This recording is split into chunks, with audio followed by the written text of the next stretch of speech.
Alrighty, welcome everyone. My name is Hailey Yasinski. If you don't know me or if I haven't met you face to face yet, I am the arts industry coordinator. So I mainly work with nonprofit organizations, units of government, and other colleges, universities occasionally in the state of South Carolina. I'm so excited that y'all are here today.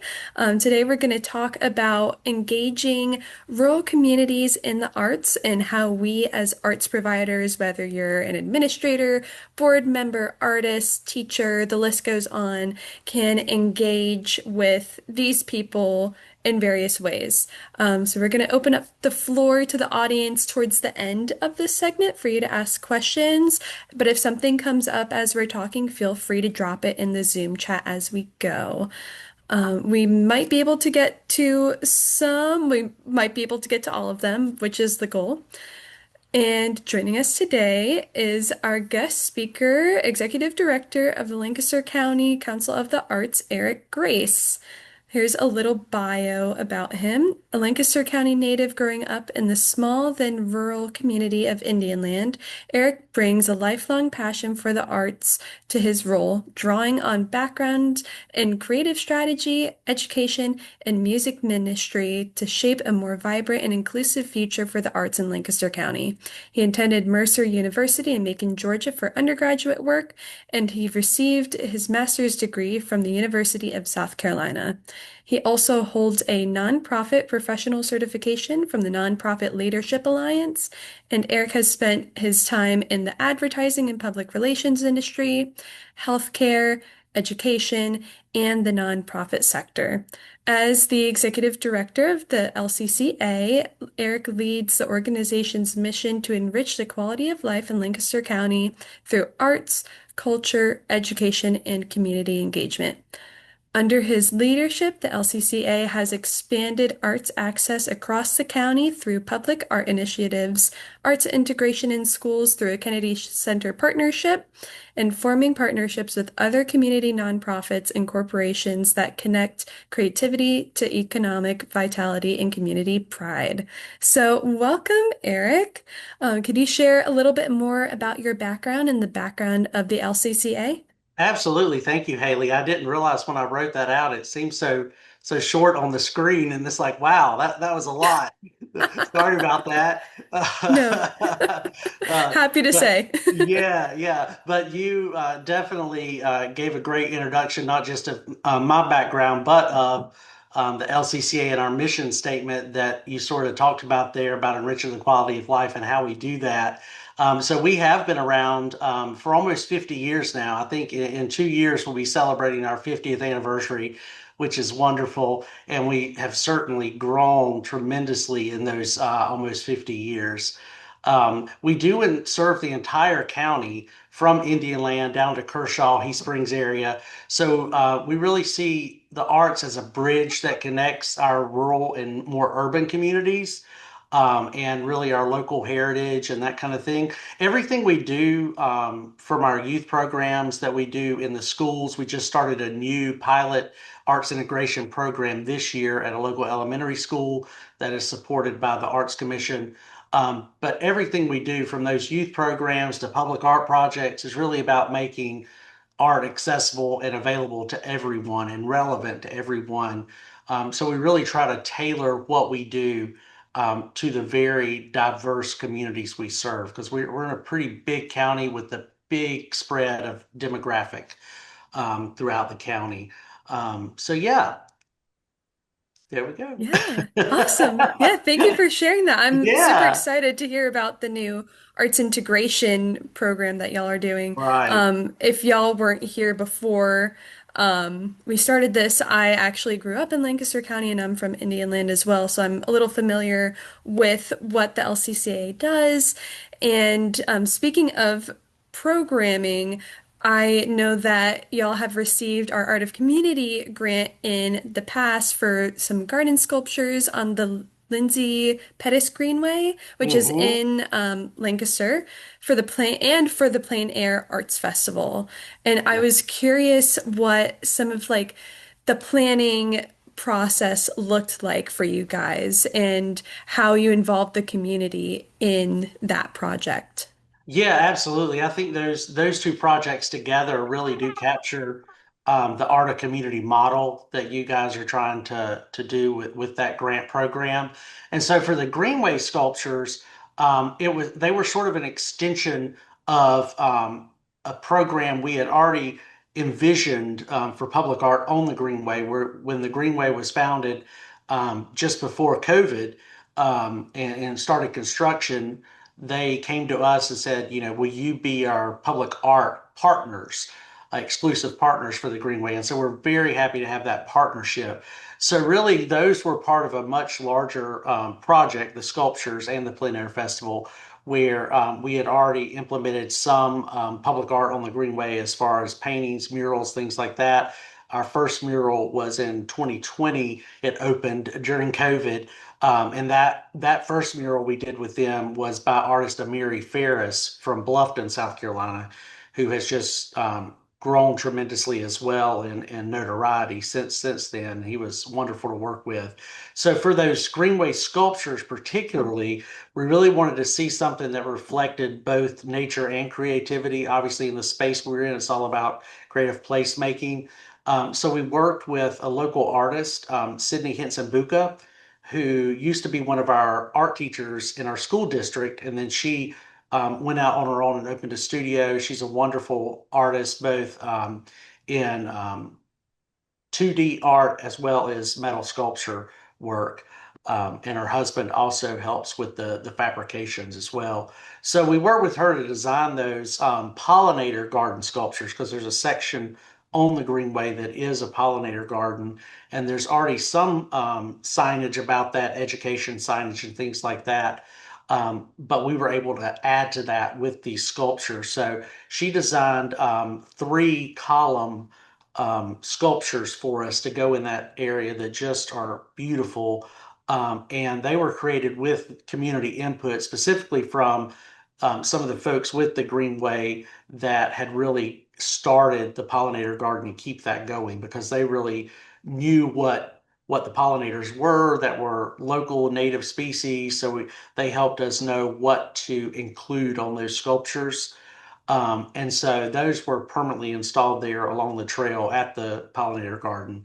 And so it's really public art with a purpose, not just beautification, but also education and accessibility because the Greenway is open to all and it is heavily used.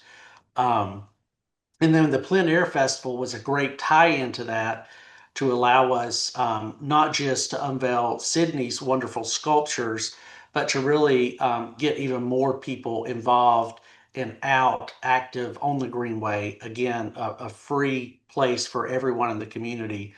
And so it was really about celebrating the sense of place in Lancaster, I think.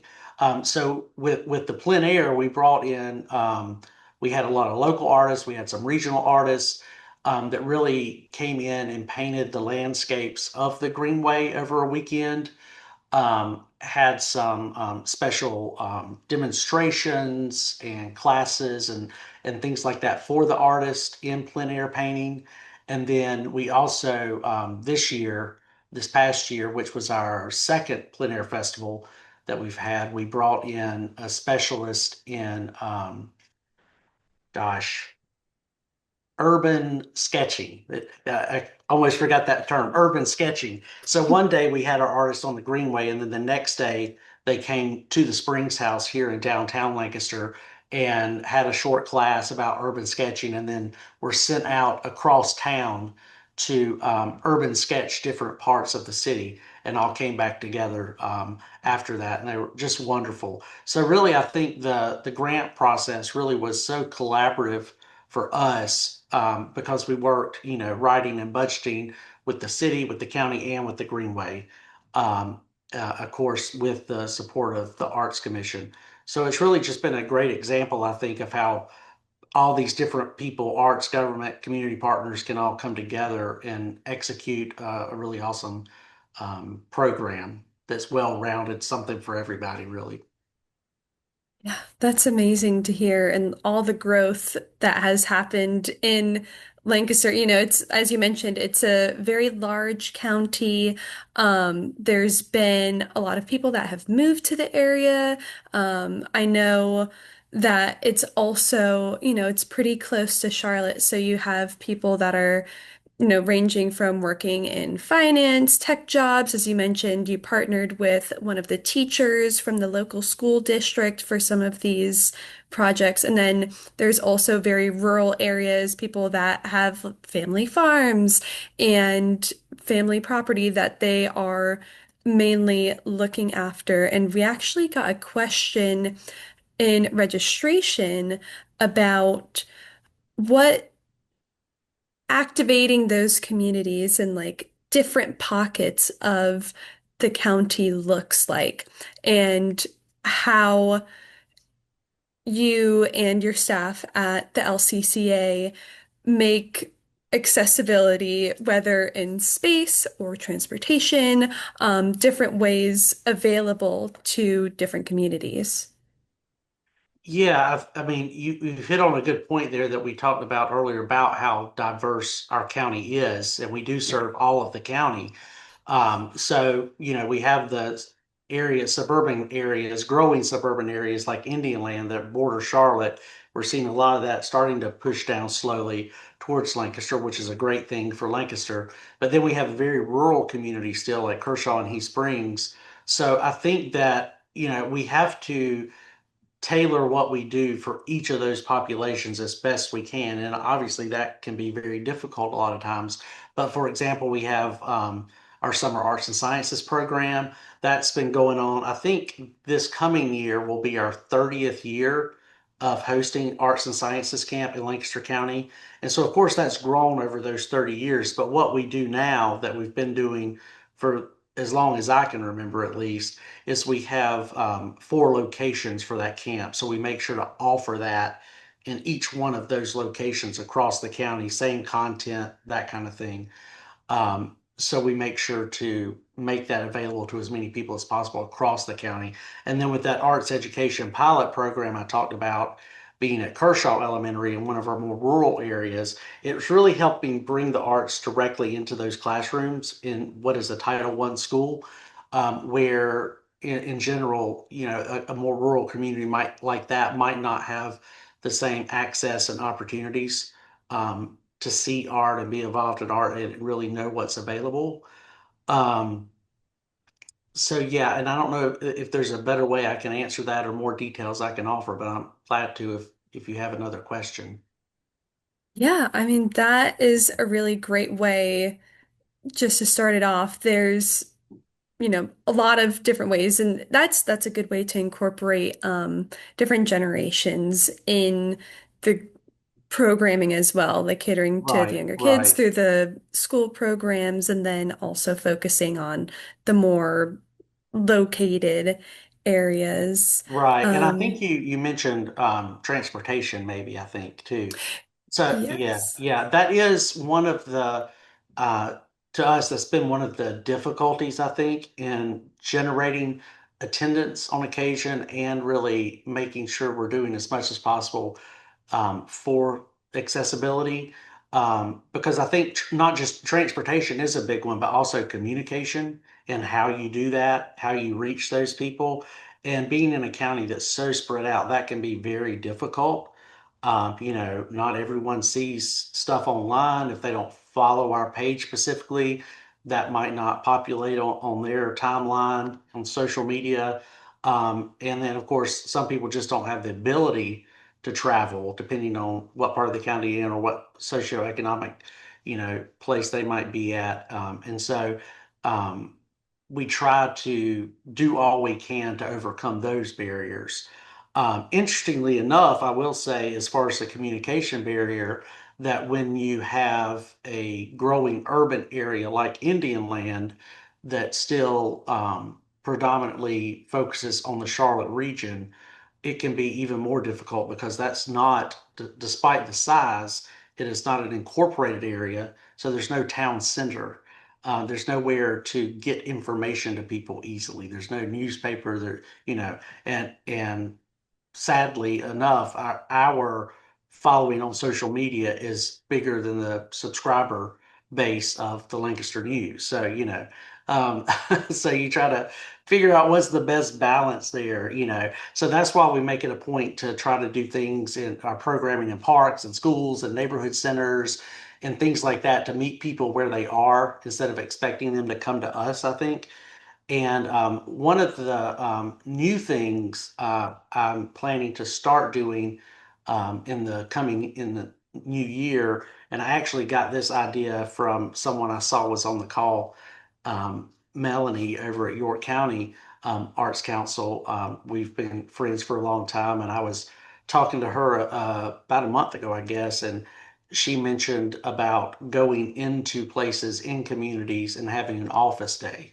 And I just thought that was a wonderful idea. So I'm actually planning to do that too, just so there's visibility, so that people in all these different areas of the county know that we're here and can find out who we are, what we do. So just saying, okay, every first Tuesday of the month, I'm going to be in Kershaw at the coffee shop all day long, take my laptop, do my work there, have some free stuff for people to take, just so that there's a way to start a conversation so people really know who you are and what you're about. Because being almost 50 years old, it's amazing to me that there are still people that are like, oh, we didn't know you were here. So. Yeah.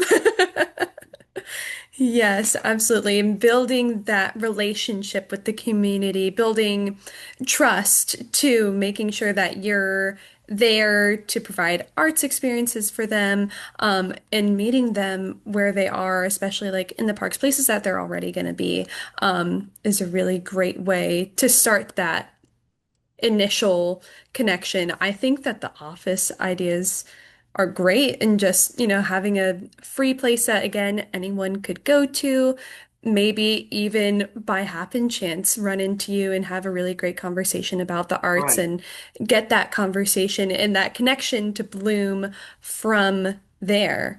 I guess that leads into another question on the current ways that you have built relationships. Have you found that relationships have grown organically through local connections? Have you had luck with reaching out to people online in forums like this, or do you have community partnerships? I know you mentioned that you have a community partnership with the Kennedy Center, and that's been going on for a while. So maybe touching a little bit on that too. Yeah, absolutely. We strongly believe that we only exist and only survive through partnerships with other local organizations and nonprofits. Nobody can do it by themselves. So that's really important to us. Of course, we're partners with the Greenway. We're partners with Kennedy Center for our Partners in Education program.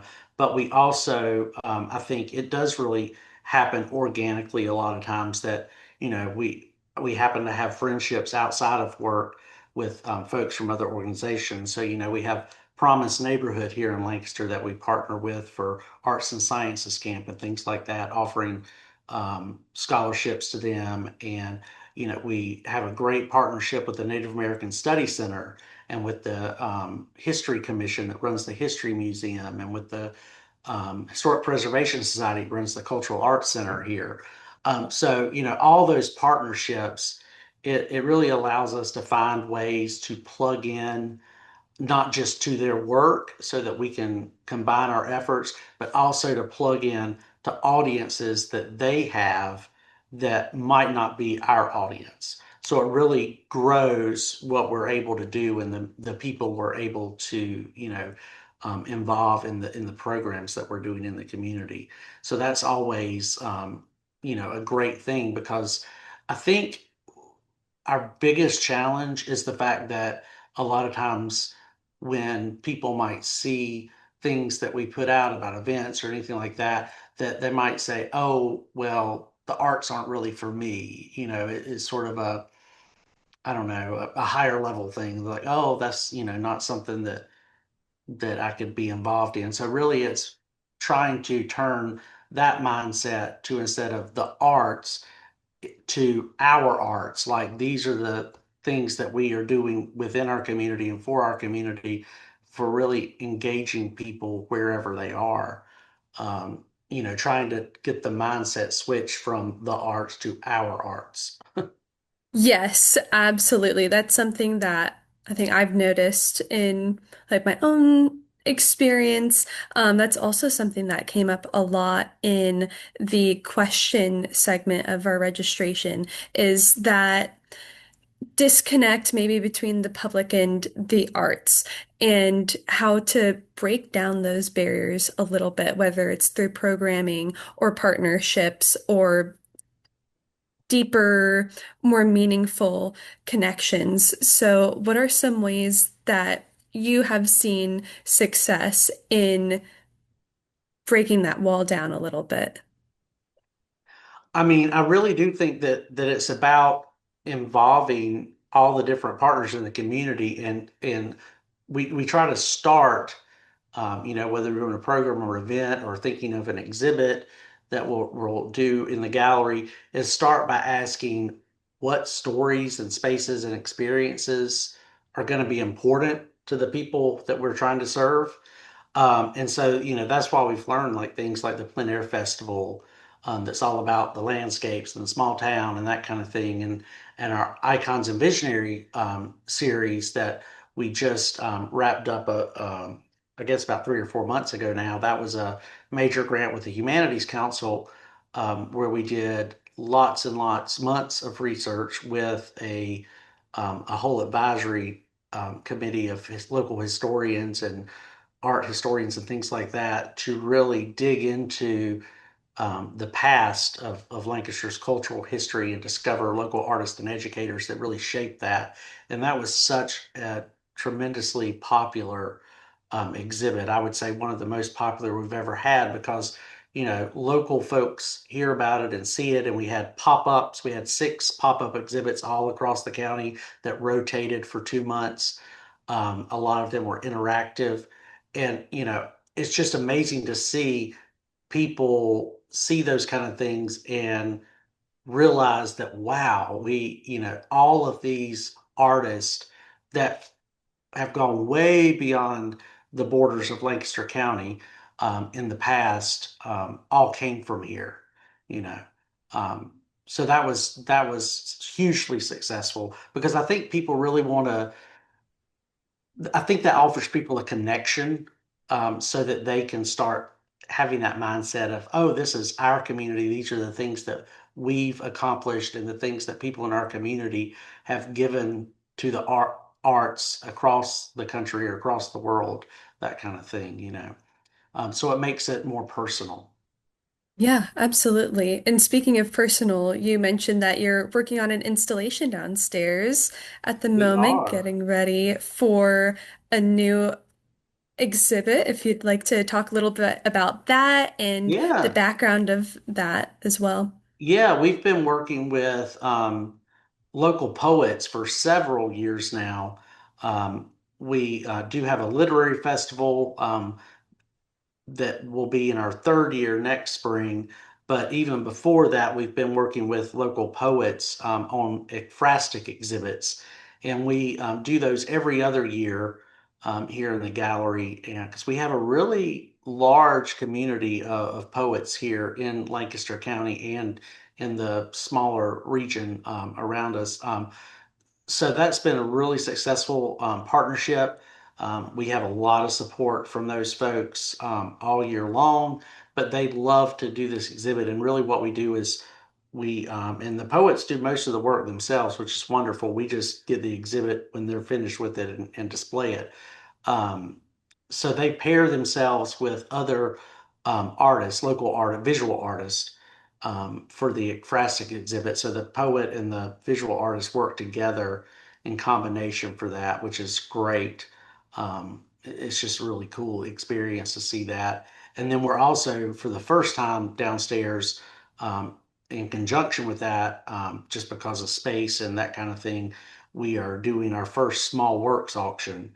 So that's what I was down hanging this morning. So we had a great response from that. We gave out free canvases. Of course, people had to sign a contract to bring them back with great art on them. But we gave out almost 60 canvases that are part of that small works auction from all local artists that will be auctioned off that are available already on our website for auction, and that'll run through the month of most of the month of November. So yeah, that's exciting. I was Yeah. shocked at the turnout because we had artists that in our community that we've never even met before come to get a canvas and paint something for us, and it's some amazing work. Yeah, absolutely. And when that new talent comes out of, not to, not to make an art joke, but out of the woodwork, maybe out of the paint too. Um, it's just so exciting, it's so refreshing, and it creates opportunities for people that they might not have known existed even Right. in their own community. Um, it's very common in the arts to see people gravitate towards more metropolitan areas like New Right. York, LA, Chicago, Atlanta, other places in the country, even abroad too. So providing arts access like this and a place for people to display art that they've created is fantastic. Yeah. I actually have a couple questions about how you reached out to the artist. So first, it would be how did you make those connections with artists in your community? And second, did you have any guidelines or restrictions on what you defined as an artist? If they had to be of a certain age, certain experience or background, or if that was not the case? For this first small works auction, we did not have any of that stipulated. I will say that we've been able to grow a great community of artists by doing a few things. We have an artist directory on our website that we publicized and ask artists to include themselves in, fill out the forms, all that, so they can be on the website, and that way we know them too. And we also, the other thing that I think has really done amazing things for us as far as being able to connect to local artists that we might not know were there is that we started offering a artist development series. So every month we have different classes that are, about all about the business of being an artist, writing artist statements, pricing your work, photographing your work, how to do marketing, how to market yourself, those kind of things. And we offer those free to artists in the community. We have experts come in that teach those classes, and they're all completely free for the artist. And so that's been a great way that we're able to reach out and find those people too.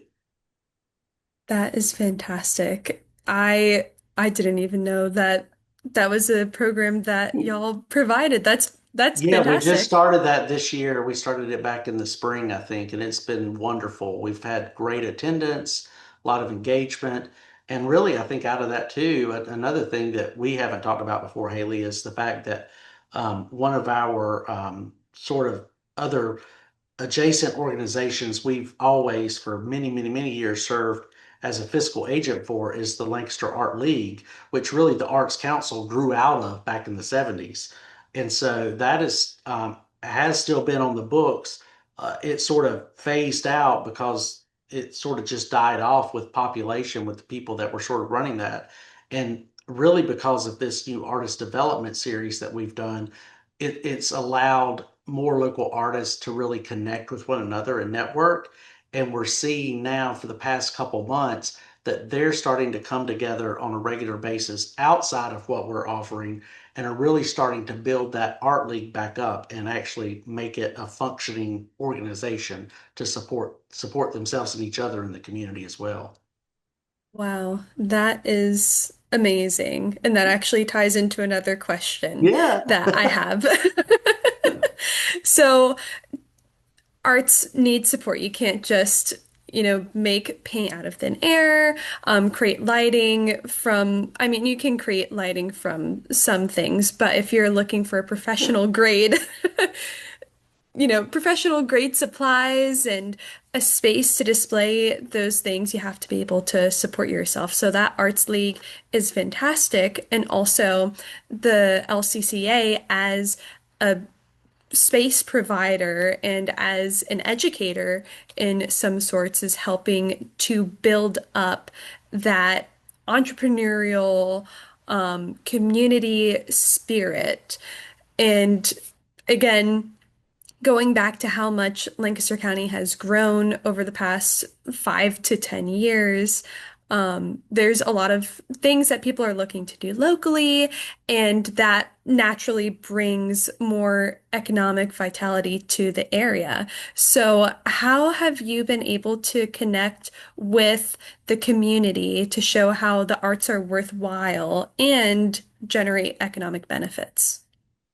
Yeah, I think there are so many ways we do that and can do that, and it can be challenging at times, especially now when we are in an environment where we see all kinds of cuts to the arts and that kind of thing. Personally here at LCCA, we lost a $25,000 NEA grant, so there's always those barriers to overcome. But really, I think it's about the ripple effect and trying to make sure people understand that, make sure our community leaders understand that really everything that we do, whether it's an event or a program or exhibit, really also fills local restaurants and shops and things like that. And it's really also more, I think, about long-term community development as far as revitalization efforts go and things like that, because I feel like the arts are really the front line of that in so many communities, and getting people out in the community and wanting more.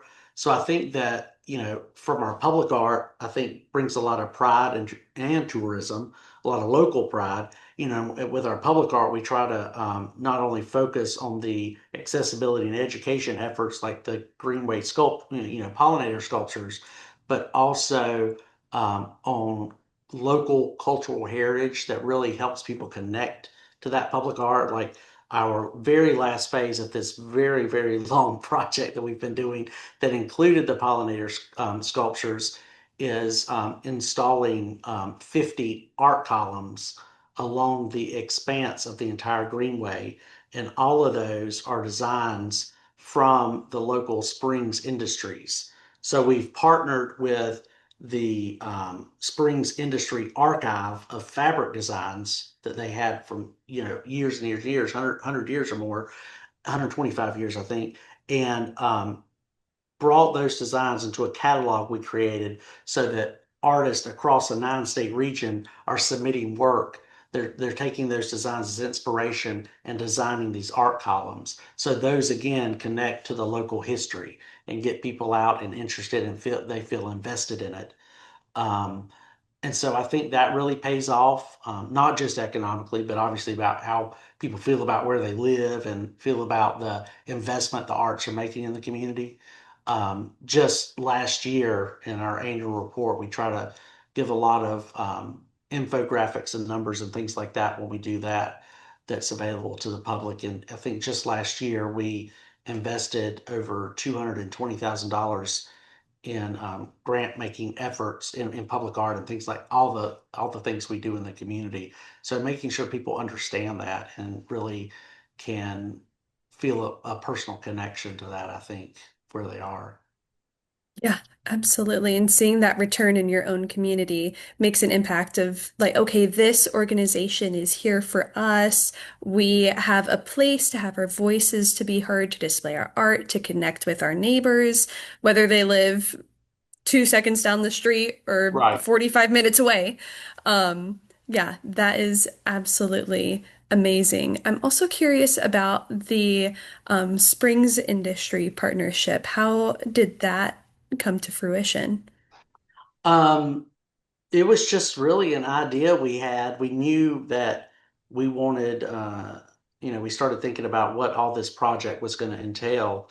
And another local arts professor that we're good friends with that has worked with us before had seen this art column idea done somewhere else, but not to the extent that we're doing it as far as a really personal, cultural, local connection. And so we, just brainstormed the idea. And then, of course, the first thing was really the whole town of Lancaster. I mean, our office is in the historic Springs House, um, you know, so the town was built around that textile industry. And, for better or worse, that is the cultural history of the area.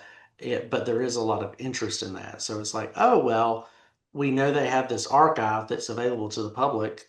We just went and said, hey, can we do this with you? And they were wonderful. And their archivist there has just been so helpful in helping us curate this. We just went to the archive and literally dug around 2 or 3 different days for hours and hours and hours going through all these prints and everything else you could imagine. So it's been a great partnership, and because of that personal connection too, um, I'm friends with a few of the relatives of the Springs family, the remaining folks in the family. And so we were able, and they've been supporters of us throughout the years.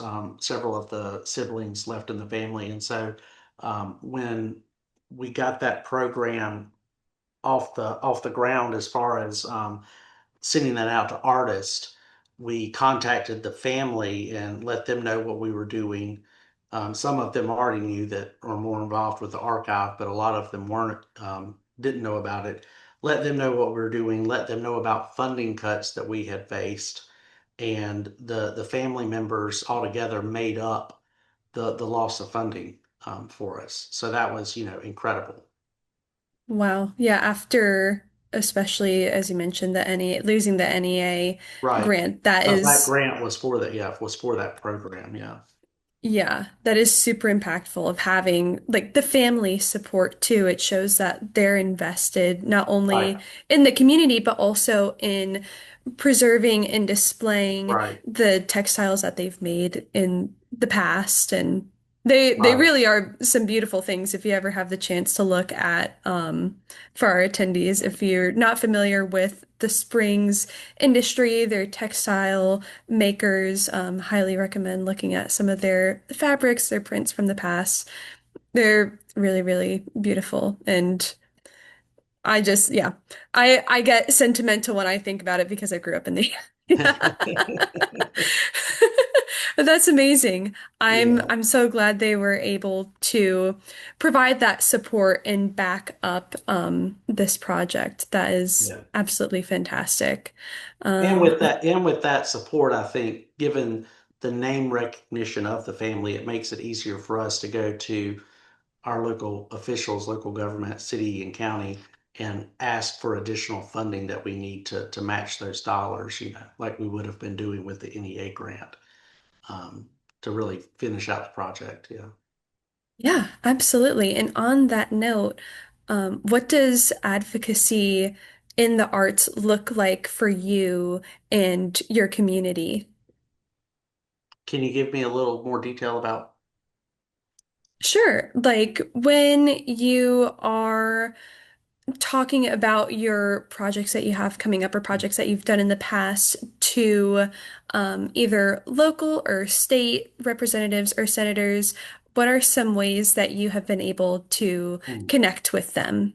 Right, right. I got you. I really think that, and it's something we haven't talked about on this call. I think one of the biggest ways that I've been able to connect with folks, because a lot of people are very familiar, obviously, with our public art and that kind of thing, and the arts and sciences camp that we've been doing so long because those are so public facing. But I think one of the other things that is so impactful when we're talking to folks is talking about the things that they don't see, that they wouldn't see unless they were involved in a certain population of people. So for the past 22 years, we have employed an arts therapist, and that arts therapist works in our local school district and also works at Disability and Special Needs Center for adult populations as well for Lancaster and Chester County. So stories like that, when you tell people about that, most people have no idea that that person exists or what their work is because they're only working with that population of people, in a school or that kind of thing. And to to see that light bulb go off in somebody's head, about, oh my gosh, I didn't know this was happening. This is so awesome and wonderful. And we had last year our big fundraiser always have somebody that's really involved with us speak about something that they do or some way that the arts have been impactful to them. And so we had our arts therapist speak to everyone there last year, and the looks on faces and just the emotion that that kind of thing brought about, people that had no idea and were able to see pictures of our arts therapist at work and things like that to really understand all the ways that we benefit the community in ways that most people don't even see, um, I think goes a long way. Yes, absolutely. And touches especially on the cultural, cross interdisciplinary relationship that the arts has in so many different ways. And providing a service like that in a rural community is not as common as people may expect. It's That's a really fantastic opportunity, and giving her the platform to share her experience and connect with people that may not have known that the LCCA provides creative arts therapy. It's just another way to normalize creative arts therapy and to give it more of a platform in the state as well. Let's see, wrapping up from my list of questions, what are some things that you're excited for to see in your community in the future? Whether it's arts, partnerships, et cetera, et cetera. Sure. Well, I'm really excited about our small works auction. I'm also excited about the art column project, and we're also kicking off hopefully in the spring a new project with our Disability and Special Needs Center, where we are going to allow those consumers there at that center, the adult population, to tell us what art forms, visual art forms, they're the most interested in. And we are actually going to pair each one of those adults with special needs with a local artist to work in partnership collaboratively. And then we're going to have several exhibits that will grow out of that. We'll have an exhibit of their work with the artist's work, and we're also doing a touch exhibit that's all about being able to all the senses, accessibility, all that wonderful stuff that we're so excited about. But also, I'm excited to see the growth of the Charlotte region finally moving south because that's just going to bring so many more wonderful opportunities. People are going to want services closer to home, and that's going to allow us, I hope, to really be a catalyst for change and revitalization in Lancaster. That's what we're hoping for. Hopefully by our 50th anniversary, that'd be wonderful. Thank you so much, Eric, for coming and Absolutely. speaking with us about this. This is really Yeah. fantastic and exciting to hear about all the new things that are coming to your area and also the role that your organization plays in creating this. I'm also, before everyone leaves, I'm going to send a quick survey for y'all to fill out. Again, since this is a new program, I want to make sure that we're collecting feedback on, what you thought. If you have ideas for some future creative conversations, you can leave them in there. Or also if you had any issues getting onto Zoom, if Zoom dropped for you for some reason, you can leave that in there and I'll be happy to either reach out to you or troubleshoot with our program. stuff in our IT. So, any final remarks, Eric? Well, I just really appreciate this opportunity, Haley. I would have never imagined I would have been the first one asked to kick off this series because I see lots of familiar faces on this call that can provide way more wealth of knowledge than I could. But I really appreciate the opportunity to have this platform to talk about the great things and exciting things we're doing here in our community. So thank you so much. Yes, absolutely. Thank you for taking the time today to speak with us. Also, if anyone is interested, we do have the Art of Community grant that I mentioned earlier that is currently open. It's open for all of the counties in South Carolina. I'm actually going to drop that in the chat as well. So the Art of Community grant focuses on creating arts-based projects that engage rural communities throughout the state. So that's what we were speaking about earlier with the Plein Air Arts Festival and with the Pollinator Greenway sculptures in Lancaster. It's currently open, and I would recommend checking out the guidelines if this is something that you or your community might be interested in. And if you have any questions, I would reach out to the public art coordinator here, who is Harvey White. Her information is also listed on that web page that I shared. Our next creative conversation is going to be in January. We're skipping December because the holiday season, everyone gets busy. So the next one will be January 13th, 2026 from 12 to 1 p.m. And that is going to focus on arts plus military and veteran communities. So talking a little bit more of cross-sectoral relationships and how the arts can play into those communities as well. We're going to have the executive director of Bullets and Band-Aids, Robert Lee Hupp, with us, and also a music therapist from Piedmont Music Therapy named Gabby Jones speaking. So if you're interested in that, you can register on our Creative Conversations webpage. You'll also get a follow-up email from me with information on that if you're interested. Like this one was, all of our segments are free and open to the public. So if you know someone who might be interested in this or another segment, feel free to share it with them.